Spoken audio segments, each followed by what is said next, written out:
ಎಲ್ಲರಿಗೂ ನಮಸ್ಕಾರ. ನಿರಂಜನ ಅವರ ಮೃತ್ಯುಂಜಯ ಕಥೆಯನ್ನು ಮತ್ತೆ ಮುಂದುವರಿಸೋಣ. ಕಂದಾಯವನ್ನು ಸಂದಾಯ ಮಾಡಿಸ್ಕೊಳ್ಳೋಕ್ಕೆ ಅಂತ ಬಂದಂತಹ ಅಧಿಕಾರಿಗಳನ್ನು ಜನಸಾಮಾನ್ಯರು ಓಡೋ ಹಾಗೆ ಮಾಡ್ತಾರೆ. ಆನಂತರ ಮೆನಪ್ಟಾನನ್ನು ಅವರು ಕಾಪಾಡಿ ಮನೆಗೆ ಕರ್ಕೊಂಡು ಬರ್ತಾರೆ. ಮುಂದೇನು ಅಂತ ಅವರವರೇ ವಿಚಾರ ಮಾಡಿಕೊಂಡು ಕೊನೆಗೆ ಮೆನಪ್ಟ ಅಣ್ಣನೇ ನಮಗೆ ಪ್ರಾಂತಪಾಲರಾಗಿರಲಿ, ನಾಯಕರಾಗಿರಲಿ, ಇನ್ಮೇಲೆ ಅವರೇ ಅಧಿಕಾರಿಯಾಗಿರಲಿ, ನಮ್ಮನ್ನು ನಾವು ಆಳೋಣ ಅಂತ ಜನ ಎಲ್ಲ ತೀರ್ಮಾನ ಮಾಡಿಕೊಳ್ತಾರೆ. ಮೆನಪ್ಟ ತನ್ನ ಭಾವೋದ್ವೇಗವನ್ನು ಹತ್ತಿಕ್ಕೊಳ್ತಾನೆ. ನೀನೇನೋ ಬಡಬಡ ಅಂತ ಹೇಳಿಬಿಟ್ಟೆ, ಅದೇ ತೀರ್ಮಾನಕ್ಕೆ ನಾವು ಯೋಚನೆ ಮಾಡ್ತಾ ಇದ್ದೀವಿ ಅಂದ್ಬಿಟ್ಟು ಸ್ನಫ್ರು ಕೂಡ ಹೇಳ್ತಾನೆ. ಆಗ ಈ ಮಾತನ್ನು ಹೇಳಿದ ಕ್ನೆಮ್ನ ಹೊಟೆಪ್ ಮುಖ ಅರಳುತ್ತೆ. ತಕ್ಷಣ ಅವನು ಮೆನಪ್ಟ ಹತ್ತಿರಕ್ಕೆ ಬರ್ತಾನೆ. ಅವನು ಮುಂದೆ ಮಂಡಿ ಊರಿ ಕೂತ್ಕೊಂಡು ಅವನ ಬಲಗೈಯನ್ನು ಚುಂಬಿಸ್ತಾನೆ. ಸ್ನಫ್ರಿಗೂ ಕೂಡ ಅದೇ ರೀತಿಯ ಗೌರವವನ್ನು ಸೂಚಿಸ್ತಾನೆ. ನೆಫಿಸಕ್ಕ ಏನು ಕೊಡ್ತೀರಾ, ಕೇಳಿಸ್ತಾ ಅಂತ ಕೂಗ್ತಾನೆ. ಈ ಮಾತುಕತೆಯನ್ನು ಅರ್ಥ ಮಾಡ್ಕೊಳ್ಳೋಕ್ಕೆ ಅಂದ್ಬಿಟ್ಟು ರಾಮರಿಪ್ಟ ಜೊತೆ ಆ ನೆಫಿಸ್ ಹಿತ್ತಲ ಬಾಗಿಲ ಹತ್ರ ನಿಂತಿರ್ತಾಳೆ. ಏನಾಗ್ತಿದೆ ಇಲ್ಲಿ ಅಂತ ಕೇಳ್ಕೊಳ್ತಾ ಸೆಬಕ್ಕೂ ಒಳಗೆ ಬರ್ತಾನೆ. ನಿನ್ನನ್ನು ಬರ ಹೇಳಬೇಕು ಅನ್ನೋಷ್ಟರಲ್ಲಿ ನೀನೇ ಬಂದೆ ಅಂದ್ಬಿಟ್ಟು ಸ್ನಫ್ರು ಸಂತಸ ಸೂಚಿಸ್ತಾನೆ. ಮೆನಪ್ಟ ವಿವರಿಸಿ ಹೇಳಿದ್ದನ್ನು ಕೇಳಿ ಸೆಬಕ್ಕು ಒಂದು ಕ್ಷಣ ಸುಮ್ಮನಿರ್ತಾನೆ. ಆನಂತರ ಹೇಳ್ತಾನೆ, ನಮ್ಮ ಈ ಏರ್ಪಾಟಿಗೆ ಪೆರೋ ಒಪ್ತಾರಾ ಅಂತ. ಮೆನಪ್ಟ ವಿವರಿಸಿ ಹೇಳಿದ್ದನ್ನು ಕೇಳಿ ಸೆಬಕ್ಕು ಒಂದು ಕ್ಷಣ ಸುಮ್ಮನಿರ್ತಾನೆ. ಆನಂತರ ಮತ್ತೆ ಕೇಳ್ತಾನೆ, ಪೆರೋ ಒಪ್ತಾರಾ ಅಂತ. ಈ ಸಲ ಉತ್ತರ ಬರೋದು ನೆಮ್ನ ಹೊಟಪ್ನಿಂದ. ನಾವು ಮಾಡ್ತಿರೋದು ಎಲ್ಲರೂ ಒಳ್ಳೆಯದಕ್ಕೆ ಅಲ್ವಾ, ಒಪ್ಪದೆ ಏನು ಮಾಡ್ತಾರೆ? ಇಷ್ಟಕ್ಕೂ ಪೆರೋ ಅಂದರೆ ನಮಗೆ ತಂದೆ ಇದ್ದ ಹಾಗೆ ಅಲ್ವಾ ಅವರು. ಆದರೆ ಒಂದು ಸಲ ಆದರೂ ಅವ್ರು ನಮ್ಮ ಪ್ರಾಂತಕ್ಕೆ ಬಂದಿದ್ದಾರಾ? ಬರಲಿ, ಮುಂದೆ ಮಾತಾಡೋಣ ಅಂತ ಹೇಳ್ತಾನೆ. ಅವನ ಮಾತು ಮುಗಿಸೋಷ್ಟರಲ್ಲಿ ಆನ್ಬು ಹೇಗೋ ಮಾಡ್ತಾ ಇದ್ದಾನೆ ಅನ್ನೋ ಒಂದು ಕಳವಳದ ಸುದ್ದಿಯನ್ನು ಒಂದಿಬ್ಬರು ಹೊತ್ಕೊಂಡ್ಬರ್ತಾರೆ. ಎಲ್ಲರೂ ದುಗುಡದಿಂದ ಎದ್ದೆ ಅಲ್ಲಿಗೆ ಹೋಗ್ತಾರೆ. ಮಧ್ಯಾಹ್ನದ ಹೊತ್ತಿಗೆ ಆ ಆನ್ಬು ತೀರ್ಕೊಳ್ತಾನೆ. ಅವನು ತುಂಬ ನ್ಯಾಯನಿಷ್ಠನಾಗಿದ್ದ ಹುಡುಗ, ಶ್ರಮಪಟ್ಟು ದುಡಿತಾ ಇರ್ತಾನೆ. ನನಗೆ ತಗಲ್ಬೇಕಾಗಿದ್ದ ಬಾಣ ಪಾಪ ಅವನಿಗೆ ನೆಟ್ಟಿತು ಅಂತ ಸ್ನಫ್ರು ಕೂಡ ದುಃಖಿಸ್ತಾ ಹೇಳ್ತಾನೆ. ಹಿಂದಿನ ದಿನದ ಘಟನೆಗಳೆಲ್ಲ ಕಣ್ಣಿಗೆ ಕಟ್ಟಿದಂತಾಗಿ ಮೆನಪ್ಟಾಗೆ ತುಂಬ ದುಃಖ ಆಗುತ್ತೆ. ಬಿಕ್ಕಿ ಅಳ್ತಾನೆ. ಅವನಿಗೂ ಅನಿಸುತ್ತೆ, ಯಾವುದೇ ಒಂದು ಬೆಲೆ ತರದೆ ಯಾವ ವಿಜಯನೂ ಸಿಕ್ಕೋದಿಲ್ಲ, ತ್ಯಾಗ ಇಲ್ಲದೆ ಯಾವುದೇ ಸಾಧನೆಯೂ ಇಲ್ಲ ಅಂತ. ಇನ್ನು ಸ್ನಫ್ನುವಿನ ಪತ್ರಿ ನೆಜಮುಟ್ ಅಂತ, ಆಕೆಗೆ ಮಕ್ಕಳಿರೋದಿಲ್ಲ. ಅವಳು ಆನ್ಬುವಿನ ವಿಧವೆಯನ್ನು ಸಂತೈಸ್ತಾಳೆ. ಅಳಬೇಡಮ್ಮ, ನಿಮ್ಮನ್ನೆಲ್ಲ ನಾವು ನೋಡ್ಕೋತೀವಿ ಅಂತೇಳಿ ಹೇಳ್ತಾಳೆ. ಶವವನ್ನು ಸೆಬಕ್ಕುವಿನ ಮನೆಯಿಂದ ಆನ್ಬುವಿನ ಪುಟ್ಟ ಗುಡಿಸಲಿಗೆ ಕರ್ಕೊಂಡು ಹೋಗ್ತಾರೆ. ಅಲ್ಲಿ ಮಗ್ಗ ಇರುತ್ತೆ, ಅಂದರೆ ಅವನೊಬ್ಬ ನೇಕಾರ. ಅರ್ಧ ನೇಯ್ದು ಬಿಟ್ಟಿದ್ದ ಸೆಣಬಿನ ಬಟ್ಟೆ ಇರುತ್ತೆ. ಹಿಂದಿನ ದಿನ ಅವನು ನೇಯ್ತಾ ಕೂತಿರ್ತಾನೆ.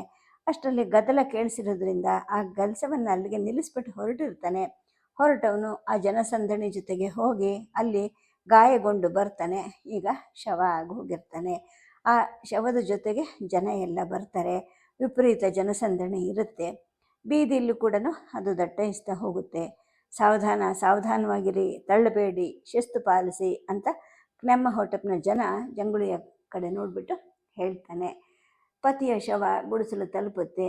ನಿದ್ದೆಯಲ್ಲಿ ಚಲಿಸ್ತಾ ಇದೆಯೇನೋ ಅಥವಾ ಆಕೆ ಚಲಿಸ್ತಿದ್ದಾಳೇನೋ ಅನ್ನೋ ಹಾಗೆ ಆ ಶವದ ಹಿಂದೆ ಆನ್ಬುವಿನ ವಿಧವೆ ಹೆಂಡತಿ ಬರ್ತಾಳೆ. ಚಾವಣಿ ಬಿರಿಯೋ ಹಾಗೆ ಅವಳು ಅಳ್ತಾ ಇರ್ತಾಳೆ. ಆಗ ಸೆಬಕ್ಕು ಅವಳನ್ನು ಗದರಿಸಿ ಹೇಳ್ತಾನೆ, ನೋಡು, ದುಃಖವನ್ನು ಸೈರಿಸ್ಕೊ. ನೀನು ಮೊಸಳೆ ಬಾಯಿಗೆ ಬಿದ್ದು ಅಥವಾ ಕಾಡು ಹಂದಿ ಗುಮ್ಮಿ ನಿನ್ನ ಗಂಡ ಸತ್ತಿದ್ರೆ ಇಷ್ಟೊಂದು ಜನ ಸೇರ್ತಿದ್ರಾ? ಇಲ್ವಲ್ಲ. ಈಗ ನೋಡು, ಇದು ಒಬ್ಬ ಅರಸು ಮಗನ ಮರಣ ಇದ್ದ ಹಾಗೆ. ನೀನು ಕಣ್ಣೀರು ಸುರಿಸಬಾರ್ದು, ಹೆಮ್ಮೆ ಪಡಬೇಕು. ಅರಸು ಮಗನ ಮರಣಕ್ಕೆ ಸಮಾನವಾಗಿರುತ್ತೆ ಅವನ ಒಂದು ಸಾವು. ಆದರೆ ಇಲ್ಲಿ ಈ ಬಡವನಿಗೆ ಶವದ ರಕ್ಷಣೆಗೋಸ್ಕರ ಲೇಪನ ಕ್ರಮಗಳು ಇರೋದಿಲ್ಲ. ಮೊದಲು ನಿರ್ಮಾಣ ಮಾಡಿದ ಗೋರಿಗಳು ಕೂಡ ಇರೋದಿಲ್ಲ. ಸರಿ, ಈ ಜನರಲ್ಲಿ ಯಾರೋ ಆ ಪೆಟ್ಟನನ್ನು ಕರೆಸ್ತಾರೆ. ಆ ಪೆಟ್ಟು ಬರ್ತಾನೆ. ಜನ ಸಮುದಾಯದ ಎದುರಿಗೆ ತನ್ನ ಹೆರ್ಮೆ ಕುಗ್ಗು ಹೋಗಲಾಗೆ ಗಾಂಭೀರ್ಯವಾದ ಮುಖವಾಡನ್ನು ಧರಿಸಿ ಅವನು ಹೇಳ್ತಾನೆ, ಅವನು ತುಂಬ ಒಳ್ಳೆಯವನಾಗಿದ್ದ, ಹಾಗಾಗಿ ದೇವರು ಅವನನ್ನು ಕರೆಸ್ಕೊಂಡ ಅಂತ. ಆಗ ಮೆನಪ್ಟ ಅಪಟ್ನನ್ನು ಕೇಳ್ತಾನೆ, ಬೆಳಕಿಗೆ ಆಗಮನ ಅಂತ ಒಂದು ಪುಸ್ತಕ ಇದೆ ಅಂತ ಕೇಳಿದ್ದೀನಿ, ನಿಮ್ಮಲ್ಲಿ ಅದು ಇದೆಯಾ ಅಂತ ಕೇಳಿದಾಗ ಒಂದು ಪ್ರತಿ ಇದೆ ಅಂತ ಅಪೆಟ್ಟು ಹೇಳ್ತಾನೆ. ಅಪೆಟ್ಟಂದರೆ ಇಲ್ಲಿ ಪುರೋಹಿತ ಇದ್ದ ಹಾಗೆ. ಉಳಿದ ಸಿದ್ಧತೆ ಆಗೋವರೆಗೂ ಅದರ ಪಠಣ ಮಾಡಬಹುದಲ್ಲ ನೀವು ಅಂತ ಹೇಳ್ತಾನೆ. ಅಂದರೆ ನಮ್ಮಲ್ಲಿ ಯಾರಾದರೂ ಒಬ್ಬರು ತೀರ್ಕೊಂಡ್ರೆ ಗೀತಾ ವಾಚನವನ್ನು ಮಾಡ್ತಾರೆ, ಅಥವಾ ಆ ನಂತರದ ಮುಂದಿನ ಏನು ಆಗುತ್ತೆ, ಮುಂದೆ ಅವರ ಪ್ರಯಾಣ ಹೇಗಿರುತ್ತೆ ಅಂತ ಹೇಳೋಕ್ಕೆ ಗರುಡ ಪುರಾಣವನ್ನು ಕೂಡ ಓದೋದು ರೂಢಿ. ಅದೇ ರೀತಿ ಇಲ್ಲಿ ಹಿಂದಿನ ಈಜಿಪ್ಟಿನಲ್ಲಿ ಬೆಳಕಿಗೆ ಆಗಮನ ಅನ್ನೋ ಒಂದು ಪುಸ್ತಕ ಇದ್ದಿರಬೇಕು. ಅದನ್ನು ಲೇಖಕರು ಇಲ್ಲಿ ಹೇಳ್ತಾ ಹೋಗ್ತಾರೆ. ಇನ್ನು ಅಪೆಟ್ ಹೇಳ್ತಾನೆ, ಈ ಒಂದು ಬೆಳಕಿಗೆ ಆಗಮನ ಅನ್ನೋ ಪುಸ್ತಕವನ್ನು ಓದೋದು ಅಥವಾ ಪಠಣ ಮಾಡೋದು ರಾಜಯೋಗ್ಯವಾದ ಕ್ರಮ. ಇಷ್ಟರವರೆಗೆ ರೂಢಿಯಲ್ಲಿ ಇದ್ದಿದ್ದು ಮಂತ್ರೋಚ್ಚಾರ ಮಾತ್ರ. ನೀವೆಲ್ಲ ಅಪೇಕ್ಷೆ ಪಡೋದಾದರೆ ನಾನು ಓದ್ತೀನಿ ಅಂತಾನೆ. ಹಾಂ, ಓದಿ. ಪುಸ್ತಕ ತರೋದಕ್ಕೆ ದೇವಮಂದಿರಕ್ಕೆ ಯಾರನ್ನು ಕಳಿಸೋಣವೆ ಅಂತ ಕೇಳಿದಾಗ ಅಪೆಟ್ ಅತ್ತಿತ್ತ ನೋಡ್ತಾನೆ. ಆಗ ಗುಂಪನ್ನು ಭೇದಿಸ್ಕೊಂಡು ತಲೆಗೂದಲು ಬೋಳಿಸ್ಕೊಂಡಿದ್ದ ಒಬ್ಬ ಹುಡುಗ ಮುಂದೆ ಬರ್ತಾನೆ. ಆತನೇ ಅಪೆಟ್ನ ಮಗ. ಅವನೇ ಮುಂದೆ ದೇವಸೇವಕ ಆಗೋವನು. ಹಾಗಾಗಿ ಅವನಿವಾಗ ಮರಿ ದೇವಸೇವಕ. ತಂದೆ ಮಗನಿಗೆ ನಿರ್ದೇಶನವನ್ನು ಕೊಡ್ತಾನೆ. ನೋಡು, ಅಲ್ಲಿ ಗರ್ಭಗುಡಿಲಿ ಒಂದು ಸಣ್ಣ ಪೆಟಾರಿ ಇದೆಯಲ್ಲ, ಅದರಲ್ಲಿ ಬೆಳಕಿನ ಆಗಮನ ಅಂತ ಇದೆ, ಬೆಳಕಿಗೆ ಆಗಮನ ಅಂತ ಒಂದು ಪುಸ್ತಕ ಇದೆ, ಅದನ್ನು ತಗೊಂಬ ಅಂತ ಹೇಳಿದಾಗ ಗೊತ್ತು, ಆಗಲಿ ಅನ್ನೋ ಹಾಗೆ ಹುಡುಗ ತಲೆ ಆಡಿಸ್ತಾನೆ. ಮೊಣಕೈಯಿಂದ ಅಕ್ಕಪಕ್ಕ ಇದ್ದ ಜನಗಳಿಗೆ ತಿವಿತಾ ದಾರಿ ಬಿಡಿಸ್ಕೊಂಡು ಮುಂದಕ್ಕೆ ಓಡ್ತಾ ಹೋಗ್ತಾನೆ. ಇನ್ನು ಅದೇ ಊರಿನ ಒಬ್ಬ ಹಿರಿಯ ಬಡಗಿ ಇರ್ತಾನಲ್ಲಿ, ಸೆತ್ನ ಅಂತ. ಅವನು ಹೇಳ್ತಾನೆ, ಆನ್ಪು ನಮಗೆಲ್ಲರಿಗೂ ಬಂಧುವಾಗಿದ್ದ, ಅವನಿಗೆ ಶವಪೆಟ್ಟಿಗೆ ಮಾಡಿದ್ದಕ್ಕೆ ನನಗೇನು ಕೊಡಬೇಕಾಗಿಲ್ಲ ಅಂತೇಳ್ಬಿಟ್ಟು ಭಾವೋದ್ವೇಗದಿಂದ ನುಡಿತಾನೆ. ಶವದ ಅಳತೆಯನ್ನು ತಗೊಳ್ತಾನೆ, ಅಲ್ಲಿಂದ ಮಾಯ ಆಗೋಗ್ತಾನೆ. ಇನ್ಯಾರೋ ಮತ್ತಾರೋ ಜನ ಒಬ್ಬೊಬ್ಬರೇ ಬರ್ತಾರೆ, ಸುಗಂಧ ದ್ರವ್ಯಗಳನ್ನು ತರಿಸ್ತಾರೆ, ಶವದ ಬಳಿ ಹಚ್ಚಿಡ್ತಾರೆ. ದರಿದ್ರರಿಗೆ ಎಲ್ಲಿ ಶವಪೆಟ್ಟಿಗೆ? ಸಾವು ಬಂದಾಗ ಬಟ್ಟೆ ತುಣುಕಿನ ಜೊತೆಗೇ ಅವರು ಮಣ್ಣಾಗಬೇಕು. ಆದರೆ ಈಗ ಆನ್ಪುವಿಗೆ ಶವಪೆಟ್ಟಿಗೆ ಬರುತ್ತಂತೆ. ಜನಸಮುದಾಯದಲ್ಲೆಲ್ಲ ಈ ಪಿಸು ಧ್ವನಿಯ ಮಾತು ಸುಳಿದಾಡುತ್ತೆ. ಶವಪೆಟ್ಟಿಗೆ ಬರುತ್ತಂತೆ, ಶವಪೆಟ್ಟಿಗೆ ಬರುತ್ತಂತೆ ಅಂತ ಜನ ಎಲ್ಲ ಮಾತಾಡ್ಕೊಳ್ತಾರೆ.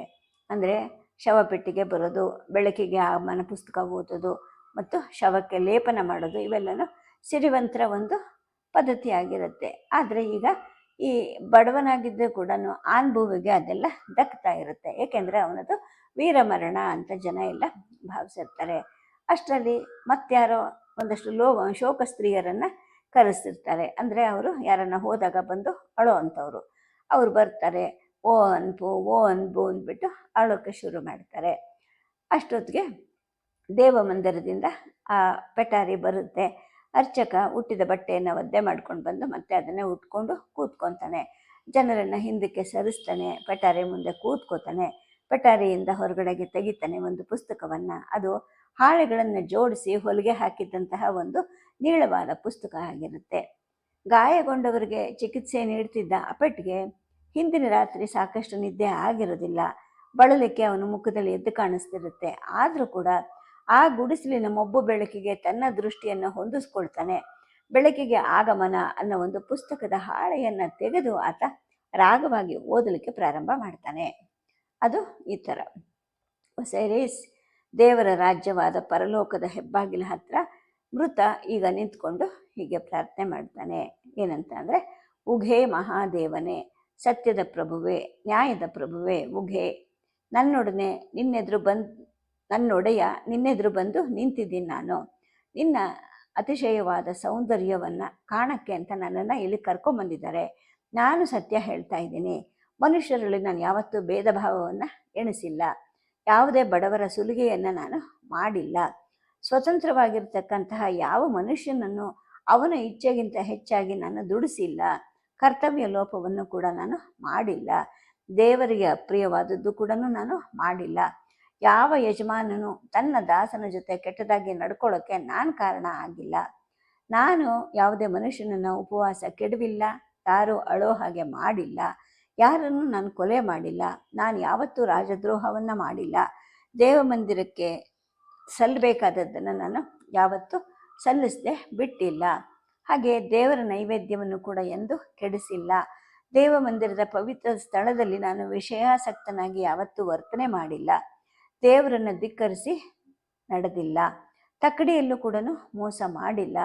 ಪಕ್ಕದ ಹೊಲಕ್ಕೆ ನೀರನ್ನು ನಾನು ತಡೆ ಹಿಡಿದಿಲ್ಲ, ಎಳೆ ಮಕ್ಕಳ ಬಾಯಿಂದ ಹಾಲನ್ನು ಕೂಡ ನಾನು ಕಸ್ದಿಲ್ಲ, ದೇವರ ಹಕ್ಕಿಗಳನ್ನು ಕೂಡ ನಾನು ಯಾವತ್ತೂ ಸೆರೆ ಹಿಡಿದಿಲ್ಲ, ನಾನು ಪರಿಶುದ್ಧ, ನಾನು ಪರಿಶುದ್ಧ. ಇಷ್ಟು ಹೇಳಿಬಿಟ್ಟು ಆ ಪೆಟ್ಟು ಸುತ್ತ ಇದ್ದವರನ್ನು ನೋಡ್ತಾನೆ. ನೋಡಿ, ಈಗ ನಾನು ಹೇಳಿದಾಗೆ ನೀವೆಲ್ಲರೂ ಹೇಳಬೇಕು, ನಾನು ಪರಿಶುದ್ಧ, ನಾನು ಪರಿಶುದ್ಧ ಅಂತ 3 ಸಲ ಹೇಳಿ ಅಂತ ಆದೇಶ ಕೊಡ್ತಾನೆ. ಮೆನಪ್ಟನ ಆದಿಯಾಗಿ ಅಲ್ಲಿದ್ದ ಜನ ಎಲ್ಲರೂ ಕೂಡ ಆ ಪೆಟ್ಟನ ಮಾತು ಕೇಳಿಸ್ಕೊತಾರೆ. ಎಲ್ಲರನ್ನು ತುಂಬ ಶ್ರದ್ಧೆಯಿಂದ ನಾನು ಪರಿಶುದ್ಧ, ನಾನು ಪರಿಶುದ್ಧ, ನಾನು ಪರಿಶುದ್ಧ ಅಂತ 3 ಸಲ ಹೇಳ್ತಾರೆ. ಹೊರಗಡೆ ನಿಂತಿದ್ದವ್ರ ಕಿವಿಗೂ ಕೂಡ ಅದೆಲ್ಲ ಕೇಳುತ್ತೆ. ಮತ್ತು ಅವರು ಕೂಡ ಅದನ್ನೇ ಪುನರಾವರ್ತನೆ ಮಾಡ್ತಾ ಇರ್ತಾರೆ. ತಾನು ಈ ಥರದ ಒಂದು ವಾತಾವರಣ ಸೃಷ್ಟಿ ಮಾಡಿದೆ ಅಂತ ಹೇಳಿಬಿಟ್ಟು ಆ ಪೆಟ್ಟಿಗೆ ತುಂಬ ಉಲ್ಲಾಸ ಆಗುತ್ತೆ. ಮತ್ತು ಹಾಳೆಗಳನ್ನು ಮಗುಚ್ತಾನೆ, ಕಣ್ಣುಗಳನ್ನು ಮೇಲಕ್ಕೆ ಎತ್ತಿ ನೋಡ್ತಾನೆ, ಧ್ವನಿಯನ್ನು ಏರಿಸಿ ಮತ್ತೆ ಮುಂದುವರಿಸ್ತಾನೆ. ಮುಂದೇನಾಗುತ್ತೆ, ಆನ್ಬು ದೇವಲೋಕಕ್ಕೆ ಹೋದಾಗ ಅಂದರೆ ಆನ್ಬು ಹೆಬ್ಬಾಗಿಲನ್ನು ಹೋಗ್ತಾನೆ, ನೆಲಮಾಳಿಗೆ ತಲುಪ್ತಾನೆ. ದೈತ್ಯ ಗಾತ್ರದ ಭೀಕರ ರೂಪದ 12 ಪ್ರಾಣಿಗಳು ಅವನಿಗೆ ಎದುರಾಗುತ್ತೆ. ಅವುಗಳನ್ನು ನೋಡಿ ಈ ಆನ್ಬು ಹೇಳಬೇಕು ಏನಂತ ಅಂದರೆ, ಉಘೇ ದೇವರ ಮಕ್ಕಳೇ, ನಿಮ್ಮನ್ನು ನಾನು ಬಲ್ಲೆ, ನಿಮ್ಮ ಹೆಸರುಗಳು ನನಗೆ ಗೊತ್ತಿದೆ, ನೀವು ಹೊಡೆದು ಬಿಟ್ಟು ನನ್ನನ್ನು ಕೆಡವಬೇಡಿ, ನೀವು ಅನುಸರಿಸಿರೋ ದೇವ್ರಿಗೆ ನನ್ನಲ್ಲಿರೋ ಕೆಡುಕನ್ನು ವರದಿ ಮಾಡಬೇಡಿ ಅಂತ. ಆಗ ಒಂದು ವಾಣಿ ಕೇಳುತ್ತೆ, ಯಾರಪ್ಪ ನೀನು, ನಿನ್ನ ಹೆಸರೇನು ಅಂತ. ಆಗ ಆನ್ಬು ಈ ಥರ ಉತ್ತರ ಕೊಡಬೇಕು, ಹುಲ್ಲಿನ ಕೆಳಗೆ ಬೆಳೆಯುವ ಆತ ನಾನು, ಜೀವವೃಕ್ಷದ ನಿವಾಸಿ ಅಂತ ಹೇಳಿದಾಗ ಆ ದೇವವಾಣಿ ಅದನ್ನು ದಾಟಿ ಹೋಗು ಅಂತ ಹೇಳುತ್ತೆ. ಆಗ ಆನ್ಬು ಹೇಳಬೇಕು, ಜೀವವೃಕ್ಷದ ಉತ್ತರದಲ್ಲಿರುವ ಸ್ಥಳವನ್ನು ನಾನು ತಲುಪಿದ್ದೀನಿ ಅಂತ. ಆಗ ದೇವವಾಣಿ ಹೇಳುತ್ತೆ, ಅಲ್ಲೇನು ನೋಡಿದೆ ಅಂತ. ಆನ್ಬು ಹೇಳಬೇಕು, 1 ತೊಡೆ 1 ಕಾಲು ಅಂತ. ಆಗ ವಾಣಿ ಹೇಳುತ್ತೆ, ಅವು ನಿನಗೇನು ಹೇಳಿದ್ವು ಅಂತ. ಆಗ ಆನ್ಬು ಮತ್ತೆ ಹೇಳಬೇಕು, ಅಲ್ಲಿ ಪೆಹ್ಕುವಿನ ರಾಜ್ಯದಲ್ಲಿ ಸ್ವಾಗತ ಕಾದಿದೆ ಅಂತ. ವಾಣಿ ಹೇಳಬೇಕು, ಅವು ನಿನಗೇನು ಕೊಟ್ಟವು ಅಂತ. ಆಗ ಆನ್ಬು ಹೇಳಬೇಕು, ಅಗ್ನಿಯ ಒಂದು ಜ್ವಾಲೆ ಮತ್ತು ಸ್ಫಟಿಕದ ಒಂದು ಕಂಬ ಅಂತ. ಮತ್ತೆ ದೇವವಾಣಿ ಕೇಳಬೇಕು, ನೀನು ಅವನ್ನೇನು ಮಾಡಿದೆ ಅಂತ. ಆಗ ಆನ್ಬು ಮತ್ತೆ ಹೇಳಬೇಕು, ಸಂಜೆಯ ಬುತ್ತಿ ಅಂದ್ಬಿಟ್ಟು ಮಾಯಿಟ್ ತಟಾಕದ ದಡದಲ್ಲಿ ಅದನ್ನು ಹೂತಿದ್ದೀನಿ ಅಂತ. ಆಗ ದೇವವಾಣಿ ಮತ್ತೆ ಹೇಳುತ್ತೆ, ಹೂಳಿದ ಮೇಲೆ ಬೆಂಕಿಯ ಜ್ವಾಲೆಗೂ ಸ್ಫಟಿಕದ ಕಂಬಕ್ಕೂ ನೀನು ಏನು ಮಾಡಿದೆ ಅಂತ ಕೇಳಿದಾಗ ಆನ್ಬು ಹೇಳಬೇಕು, ನಾವು ಅವನ್ನೆಲ್ಲ ಕೂಗಿ ಕರೆದೆ, ಹೊರಗೆ ಕೇಳದೆ, ಕಂಬವನ್ನು ಹೊಡೆದು ಒಂದು ಕೊಳ ಮಾಡಿದೆ ಅಂತ. ಆಗ ವಾಣಿ ಹೇಳುತ್ತೆ, ನೀನು ನಮ್ಮನ್ನು ಬಲ್ಲೆ, ಹಾಗಾಗಿ ಧರ್ಮಭವನದ ದ್ವಾರದ ಮುಖಾಂತರ ನೀನು ಒಳಗೆ ಬರಬಹುದು ಅಂತ. ಹೀಗೆ ನಿಗೂಢ ಪ್ರಶ್ನೆಗಳಿಗೆ ನಿಗೂಢ ಉತ್ತರವನ್ನು ನೀಡಿ ನೇಕಾರ ಆನ್ಬು ಒಸೈರಿಸ್ ದೇವತೆಯ ಆಸ್ಥಾನವನ್ನು ತಲುಪ್ತಾನೆ ಅಂತ ಅಪೆಟ್ ಅಲ್ಲಿದ್ದವ್ರಿಗೆಲ್ಲ ಹೇಳ್ತಾನೆ. ಅಂದರೆ ಸತ್ತ ನಂತರ ಪರಲೋಕಕ್ಕೆ ಹೋದ ನಂತರ ದೇವನ ದೂತರು ಕೇಳೋ ಪ್ರಶ್ನೆಗಳಿಗೆ ಆನ್ಬು ಈ ಥರ ಉತ್ತರ ಕೊಟ್ಟಿರ್ತಾನೆ ಅಂತ ಹೇಳಿಬಿಟ್ಟು ಅಪೆಟ್ ಅಲ್ಲಿದ್ದ ಜನರಿಗೆಲ್ಲರಿಗೂ ತಿಳಿಸಿ ಹೇಳ್ತಾನೆ. ಇನ್ನು ಮುಂದೆ ಮಾತನ್ನು ಮುಂದುವರಿಸ್ತಾ ಹೋಗ್ತಾನೆ. ನ್ಯಾಯಮೂರ್ತಿಯ ಆಸ್ಥಾನ ತಲುಪಿದ್ರೂ ಕೂಡ ಅವನಿಗೆ ದೇವ ಸಾನ್ನಿಧ್ಯ ಸಾನ್ನಿಧ್ಯ ಲಭಿಸಿರೋದಿಲ್ಲ. ಇದು ಸಾಧ್ಯ ಆಗಬೇಕು ಅಂದರೆ ಅವನು ಇನ್ನೂ ಒಂದು ಪರೀಕ್ಷೆಯಲ್ಲಿ ಉತ್ತೀರ್ಣ ಆಗಬೇಕು. ಈ ಪರೀಕ್ಷೆಯನ್ನು ನಡೆಸೋನು ಅನೂಬಿಸ್ ಅನ್ನೋನು. ಈ ಅನೂಬಿಸ್ ಯಾರು ಅಂತಂದರೆ, ಸತ್ತವರನ್ನ ವಿಚಾರಣೆಯನ್ನು ನಡೆಸೋಕ್ಕೋಸ್ಕರ ಪರಲೋಕದ ನ್ಯಾಯಮೂರ್ತಿ ಒಸೈರಿಸ್ಗೆ ನೆರವಾಗ್ತಕ್ಕಂತಹ ತೋಳ ತಲೆ ಇರತಕ್ಕಂತಹ ದೇವತೆ ಹಾಗೂ ಶವಲೇಪನದ ದೇವತೆ ಅಂತ ಕೂಡ ಒಂದು ನಂಬಿಕೆ ಇರುತ್ತೆ. ಇನ್ನು ಆನ್ಬು ಈ ಅನೂಬಿಸ್ನ ಮುಂದೆ ನಿಂತಿರಬೇಕು. ಅವನ ತಕ್ಕಡಿಯ ಬಲತಟ್ಟೆಯಲ್ಲಿ ಒಂದು ಗರಿ ಇರುತ್ತೆ. ಆನ್ಬುವಿನ ಗುಂಡಿಗೆಯನ್ನು ಎಡತಟ್ಟೆಯಲ್ಲಿ ಇಟ್ಟಿರ್ತಾರೆ. ಗುಂಡಿಗೆ ಅಂದರೆ ಇಲ್ಲಿ ಹಾರ್ಟ್, ಹೃದಯ ಅಂತ. ತಕ್ಕಡಿ ನೀಡೋ ನಿರ್ಣಯವನ್ನು ಥೋತ್ ಅನ್ನೋನು ಬರೆದಿರ್ತಾನೆ. ಥೋತ್ ಅನ್ನೋನು ಅಲ್ಲಿಯ ಲಿಪಿಕಾರ, ಅಂದರೆ ಪರಲೋಕದ ಲಿಪಿಕಾರ ಅಂತ ಹೇಳ್ಬಿಟ್ಟು. ಆ ಹೃದಯ ಗರಿಗೆ ಸಮತೂಕ ಆಗಿದ್ದರೆ ಆನ್ಬು ಮುಂದೆ 1000 ವರ್ಷ ಬಾಳ್ತಾನೆ. ಒಂದು ವೇಳೆ ಗುಂಡಿಗೆ ಭಾರ ಆಗಿತ್ತು ಅಂದರೆ ಅಲ್ಲೇ ಮೊಸಳೆಗಳಿಗೆ ಆಹಾರ ಆಗ್ತಾನೆ ಅಂತ. ಏರ್ತಿದ್ದವ್ರನ್ನೆಲ್ಲ ಹಿಂದಕ್ಕೆ ಜಗ್ಗದ ಅನುಭವ ಅಲ್ಲಿ ಜಂಗುಳಿಯಲ್ಲಿ ಆಗುತ್ತೆ. ಅಪೆಟ್ಟನ ಈ ಮಾತುಗಳನ್ನು ಕೇಳಿ ಜನ ಎಲ್ಲ ದಂಗಾಗ್ಬಿಡ್ತಾರೆ. ಆ ಉಸಿರು ಕಟ್ಟಿಸೋ ವಾತಾವರಣವನ್ನು ನೋಡಿ ಮೆನಪ್ಟ ಮುಗುಳ್ನಗ್ತಾನೆ. ಅದನ್ನು ಗಮನಿಸಿದ ಅಪೆಟ್ ಕೂಡ ತುಸು ಕಸಿವಿಸಿಕೊಳ್ತಾನೆ. ತಕ್ಷಣ ಹೇಳ್ತಾನೆ, ಭಕ್ತ ಜನರೇ, ನೀವೇನು ಚಿಂತೆ ಮಾಡಬೇಕಾಗಿಲ್ಲ. ಏಕೆಂದರೆ ಆನ್ಬು ಮೊಸಳೆಗಳಿಗೆ ಆಹಾರ ಆಗೋದಿಲ್ಲ. ಏಕೆಂದರೆ ಈ ಪವಿತ್ರ ಗ್ರಂಥವನ್ನು ನಾವು ವಾಚನ ಮಾಡಿದ್ದೀವಿ. ಅದರ ಫಲವಾಗಿ ಅವನು ಪರಲೋಕದ ಪರೀಕ್ಷೆಯಲ್ಲಿ ಉತ್ತೀರ್ಣ ಆಗ್ತಾನೆ, ಅವನು ಮುಂದೆ 1000 ವರ್ಷ ಬಾಳ್ತಾನೆ ಅಂತೇಳಿ ಹೇಳ್ತಾನೆ. ಅಷ್ಟು ಹೊತ್ತಿಗೆ ಶವದ ಹತ್ರ ಕೂತಿದ್ದಂತಹ ಆ ಮೃತನ ವಿಧವೆ ಇದಕ್ಕಿದ್ದ ಹಾಗೆ ಚೀರ್ತಾಳೆ. ಇಲ್ಲ, ನನ್ನ ಗಂಡ ಸತ್ತಿಲ್ಲ ಅಂತ ಹೇಳ್ಬಿಟ್ಟು ಕೈಗಳನ್ನು ಚಾಚಿ ಅವಳು ಶವದ ಮೇಲೆ ಬೀಳ್ತಾಳೆ. ಅವಳನ್ನ ಹಿಡ್ಕೊಳ್ಳಿ ಅಂತ ಪೆಟ್ಟು ಕೂಗ್ತಾನೆ. ಅಲ್ಲೇ ನಿಂತಿದ್ದ ಕೆಲವರು ಆಕೆಯನ್ನು ತಡೀತಾರೆ. ಇಲ್ಲಿಗೆ ಬೆಳಕಿನ ಆಗಮನ ಅನ್ನೋ ಪುಸ್ತಕದ ವಾಚನ ಮುಗಿಯುತ್ತೆ.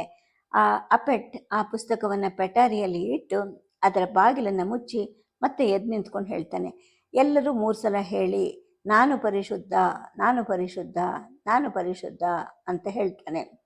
ಜನ ಕೂಡ ನಾನು ಪರಿಶುದ್ಧ, ನಾನು ಪರಿಶುದ್ಧ ಅಂತ ಹೇಳ್ಬಿಟ್ಟು 3 ಸಲ ಆ ಪದಗಳನ್ನು ಪುನರುಚ್ಚಾರ ಮಾಡ್ತಾರೆ.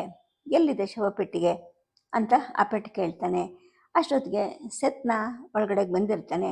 ಯಾರಾದರೂ ಸಿರಿವಂತರ ಮನೆಯವರು ಸತ್ತರೆ ಬೇಕಾಗುತ್ತೆ ಅಂತ ಹೇಳಿಬಿಟ್ಟು ಮೊದಲೇ ಸಿದ್ಧ ಮಾಡಿ ಕೆಲವು ಹಲಗೆಗಳನ್ನು ಇಟ್ಕೊಂಡಿರ್ತಾನೆ. ಅವನು ಸಂಧಿ ಕೀಲಿಗಳನ್ನು ಇಟ್ಟು ಹಲಗೆಗಳನ್ನು ಜೋಡಿಸಿ ಸ್ವಲ್ಪ ಸಮಯದಲ್ಲೇ ಅವನು ಶವಪೆಟ್ಟಿಗೆಯನ್ನು ಸಿದ್ಧ ಮಾಡಿರ್ತಾನೆ. ಈಗ ಸೆತ್ನ ಮತ್ತು ಅವನು ಇಬ್ಬರು ಸೇರಿಕೊಂಡು ಆ ಶವಪೆಟ್ಟಿಗೆಯನ್ನು ಗುಡಿಸಲು ಒಳಕ್ಕೆ ತರ್ತಾರೆ. ಅಪೆಟ್ನ ಈ ಪವಿತ್ರ ಗ್ರಂಥ ವಾಚನದ ಹಾಗೆಯೇ ಈ ಪೆಟ್ಟಿಗೆ ಕೂಡ ಅಷ್ಟೇ ಮಹತ್ವ ಅನ್ನೋ ಹಾಗೆ ಸೆತ್ನ ತುಂಬ ಸಂತೃಪ್ತ ಭಾವದಿಂದ ಅಲ್ಲಿ ನಿಂತ್ಕೊಳ್ತಾನೆ. ಇನ್ನು ಕೊನೆ ಪಯಣಕ್ಕೆ ಆನ್ಬುವನ್ನು ಅಣಿಗೊಳಿಸ್ತಾ ಇದ್ದ ಹಾಗೆ ಶೋಕಸ್ತ್ರೀಯರು ಮತ್ತೆ ಆರ್ತನಾದ ಮಾಡೋಕ್ಕೆ ಪ್ರಾರಂಭ ಮಾಡ್ತಾರೆ. ಅಲ್ಲಿ ಒಂದು ಕಲ್ಲಿನ ಪಾತ್ರೆಯಲ್ಲಿ ಒಂದಷ್ಟು ರೊಟ್ಟಿ ಚೂರುಗಳನ್ನು ಇಡ್ತಾರೆ, ಒಂದು ಸ್ವಲ್ಪ ನೀರಿಡ್ತಾರೆ. ಶವದ ಜೊತೆಗೆ ಅದನ್ನು ಮಣ್ಣು ಮಾಡಬೇಕು ಅಂತ ಹೇಳ್ಬಿಟ್ಟು ಕ್ನೆಮ್ಮಹೋಟೆಪ್ 4 ಕರ್ಕೊಂಡು ಹೋಗ್ತಾನೆ. ನೆಲ ತೋಡೋಕ್ಕೋಸ್ಕರ ಗೋರಿ ಪ್ರದೇಶದ ಕಡೆಗೆ ನಡೀತಾನೆ. ಇನ್ನು ಇದೆಲ್ಲ ಆದ ನಂತರ ಮೆನೆಪ್ಟ, ಸ್ನೊಫ್ರು, ಸೆಬೆಕ್ಕು ಇವರು ಪರಸ್ಪರ ಮಾತಾಡಿಕೊಂಡು ಕ್ನೆಮ್ಮಹೋಟೆಪ್ಗೆ ಒಂದು ವಿಷಯ ತಿಳಿಸ್ತಾರೆ. ಅದೇನು ಅಂದರೆ, ಗೋರಿ ಪ್ರದೇಶಕ್ಕೆ ಸಾಕಷ್ಟು ಜನ ಬಂದಿರ್ತಾರೆ, ಎಲ್ಲರೂ ಅಲ್ಲಿ ನಿಂತಿರ್ತಾರೆ. ಅಲ್ಲಿಯ ಮಣ್ಣು ಮಾಡುವ ಕಾರ್ಯ ಮುಗಿಯೋಕ್ಕೆ ಮುಂಚೆನೇ ಇವನು ಗಟ್ಟಿಯಾದ ಧ್ವನಿಯಲ್ಲಿ ಹೇಳ್ತಾನೆ, ನೋಡಿ ಇಲ್ಲಿ ಕೇಳಿ, ಎಲ್ಲರೂ ಸಾಯಂಕಾಲ ನಿಮ್ಮ ಕೆಲಸ ಎಲ್ಲ ಆದಮೇಲೆ ತಪ್ಪದೆ ರಾಜಗೃಹದ ಕಡೆಗೆ ಬರಬೇಕು ಅಂತ. ಪ್ರತಿಯೊಬ್ಬರು ಯಾಕೆ ಅಂತ ಕೇಳಬೇಕು ಅಂತ ಹೋಗ್ತಾರೆ. ಅಲ್ಲ, ರಾಜಗೃಹಕ್ಕೆ ಯಾಕೆ ಅಂತ ಪಿಸುಗುಟ್ಕೊತಾರೆ. ಮತ್ತೊಬ್ಬರು ಯಾರೋ ಹೇಳ್ತಾರೆ, ಈಗ ರಾಜಗೃಹ ನಮ್ಮದೇನೆ ಅದಕ್ಕೆ ಅಂತ ಒಬ್ಬರು ಹೇಳ್ತಾರೆ. ಮತ್ತೊಬ್ಬರು ಪ್ರಾಂತಪಾಲನ ಆಸ್ತಿನ ನಮಗೆಲ್ಲ ಹಂಚ್ತಾರೆ ಅಂತ ಕಾಣುತ್ತೆ ಅಂತ ಹೇಳ್ತಾರೆ. ಮತ್ತೊಬ್ಬ ಇವತ್ತಿಂದ ನಮ್ಮದೇ ಆಡಳಿತ, ನಾವೇ ರಾಜರು ನಾವೇ ಪ್ರಜೆಗಳು ಅಂತ ಪಿಸುಗುಟ್ಕೊತಾರೆ. ಈ ಕಡೆ ಮೆನೆಪ್ಟನ ಮನೆಯಲ್ಲಿ ನೆಫಿಸ್ ಆನ್ಪುವಿನ ಮಕ್ಕಳಿಗೆ ಊಟ ಬಿಡಿಸ್ತಾಳೆ. ಆ ಮಕ್ಕಳ ಜೊತೆಗೆ ರಾಮೆರಿಪ್ಟ ಕೂಡ ಊಟಕ್ಕೆ ಕೂತ್ಕೊತಾನೆ.